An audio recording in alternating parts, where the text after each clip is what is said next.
এটা হচ্ছে Vivo Y31D। Vivo claim করছে এটা খুবই ডিউরেবল একটা ফোন, কারণ এটাতে IP6869 রেটিং আছে। সো তারা ক্লেম করছে এটা ফ্রিজিং টেম্পারেচারে ফ্রিজের ভিতরে ঢুকায় রাখলেও নাকি কোনো সমস্যা হবে না। তাই আমরা একটা বোলের মধ্যে পানি নিয়ে সেই পানিতে এই ফোনটা ঢুকাইয়া তারপরে ফ্রিজের মধ্যে রাখবো এবং ঘন্টাখানেক আমরা ফ্রিজ করবো এটাকে, তারপরে দেখবো ফোনটা ঠিক আছে কিনা।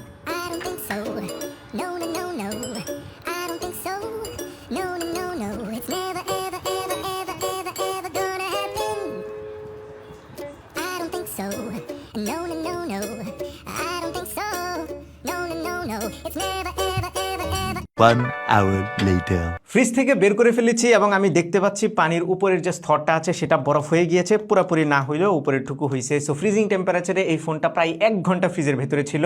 এখন আমরা এই বরফটা ভাঙবো, ভেঙে ফোনটাকে বের করবো এখান থেকে এবং দেখবো ফোনটা বেঁচে আছে কিনা। আর এই বরফ ভাঙার জন্য আমি একটা জিনিস নিয়ে আসছি, বাসায় পাইছি, এটাকে মুগুর বলে। সেই মুগুর দিয়ে এখন আমরা ভাঙবো। সো লেটস ব্রেক দ্য আইস। ওকে, এবার আমরা ফোনটা বের করতে পারবো। এই যে দেখতে পাচ্ছেন চারপাশে কিন্তু বরফের ভেতর থেকে ফোনটা বের করলাম। 1 ঘন্টারও বেশি সময় ধরে এটা ফ্রিজের ভেতরে ছিল এবং আমরা এখন একটু টিস্যু দিয়ে এটাকে মুছে তারপরে দেখি যে ফোনটা বেঁচে আছে কিনা। So moment of truth, actually এর আগেই ফোনের ডিসপ্লে অন হয়ে গেছে, এই যে দেখতে পাচ্ছেন। তার মানে ফোন কিন্তু বেঁচে আছে।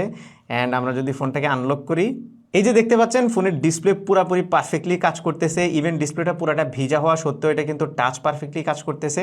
এখন আমরা একটু এটার স্পিকার এবং ক্যামেরা এই জিনিসগুলো কাজ করতেছে কিনা সব টেস্ট করে দেখব। অলরাইট, এবার আমরা একটা সাউন্ড প্লে করে দেখি এটা স্পিকার ঠিক আছে কিনা। সো স্পিকার ঠিকঠাক আছে। এইবার আমরা ক্যামেরাটা ওপেন করে দেখি যে ক্যামেরার কী অবস্থা। আমি দেখতে পাচ্ছি হ্যাঁ, ক্যামেরা একদম পারফেক্টলি কাজ করতেছে। আমি একটু সেলফিও একটা তুলে নিই ফ্রন্ট ক্যামেরা দিয়ে। আর একটা সেলফিও তুললাম and as you can see সেলফিটা উঠে গিয়েছে। তার মানে এই ফোনের ক্যামেরা, স্পিকার থেকে শুরু করে সব কিছুই ফাংশনাল। ডিসপ্লে তো ঠিকঠাক চলতেছেই, কোনো ধরনের সমস্যা হয় নাই 1 ঘন্টার বেশি সময় এই ফ্রিজিং টেম্পারেচার থেকেও।